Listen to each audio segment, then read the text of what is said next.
सुखीला लाला की दुकान बाजार के एकदम बीचों बीच थी। वो बहुत पैसे वाले थे, लेकिन उनकी एक कमजोरी थी। उन्हें मीठा खाना बहुत पसंद था। एक दिन उनकी दुकान के सामने एक हलवाई नई दुकान खोलता है। उसके यहाँ पर रोज सुंदर सुंदर बड़े बड़े मजेदार समोसे बनते, जलेबी बनती, लड्डू, रसगुल्ले और बहुत तरह की मिठाइयाँ बनती और पूरी खुशबू लाला जी की दुकान तक आती। यह बात देखकर लाला जी के मुंह में हमेशा पानी आता रहता और लाला जी जाकर वहाँ पर खूब मजे से लड्डू, समोसे, कचौरी और जलेबियाँ खाते।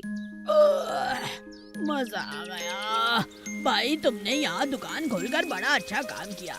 अब तो घर का खाना मुझे बिल्कुल भी पसंद नहीं। मेरी बीवी तो कुछ भी अच्छा खाना नहीं बनाती है। अरे तुम्हारे हाथ के रसगुल्ले भाई क्या बताऊं, सबसे अच्छे हैं। और हाँ, कल इमरती जरूर बनाना, बहुत दिन हुए मैंने खाए नहीं। बिल्कुल लाला जी, कल जरूर बन जाएगी इमरती आपके लिए। अब लाला जी के खूब मजे आते। लाला जी अपनी दुकान पर ही लजीज खाने के व्यंजन मंगाते रहते और खाते रहते। जो भी ग्राहक आता वो हैरान हो जाता यह देखकर कि लाला जी हर समय बस खाते ही रहते हैं। लाला जी की पत्नी उनका खूब ख्याल रखती थी, लेकिन वो इस बात से हैरान थी कि लगातार लाला जी का वजन बढ़ता ही जा रहा है। एक दिन उसने कहा, अजी सुनते हो, तुम्हारा ये वजन कैसे बढ़ रहा है? मैं तो तुम्हारे खाने पीने का काफी ख्याल रखती हूँ।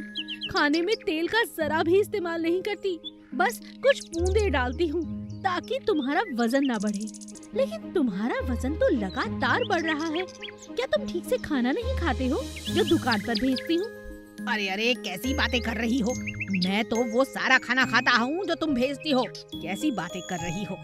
लाला जी जो भी खाना उनकी पत्नी भेजती थी उसे नौकरों को खिला दिया करते थे।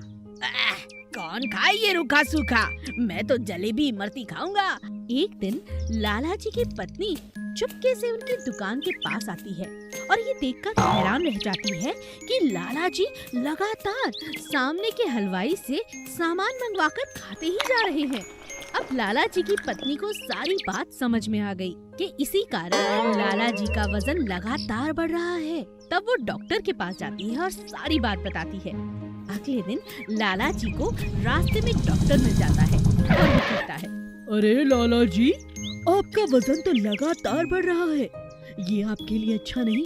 लगता है आप खाने पीने का बिल्कुल ख्याल नहीं रखते। और मैंने आपको कई दफा दुकान पर इमरती चाट वगैरह खाते देखा है। ये आपकी सेहत के लिए अच्छी नहीं।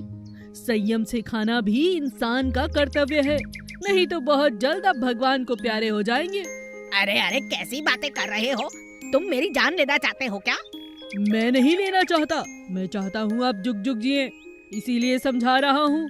लाला जी को डॉक्टर की बात समझ आ गई और अपनी दुकान के सामने शीशे के दरवाजे लगाए ताकि हलवाई के यहाँ जो भी पके उसकी खुशबू उनकी दुकान तक न आए, नहीं तो उनका मन ललचा जाता था।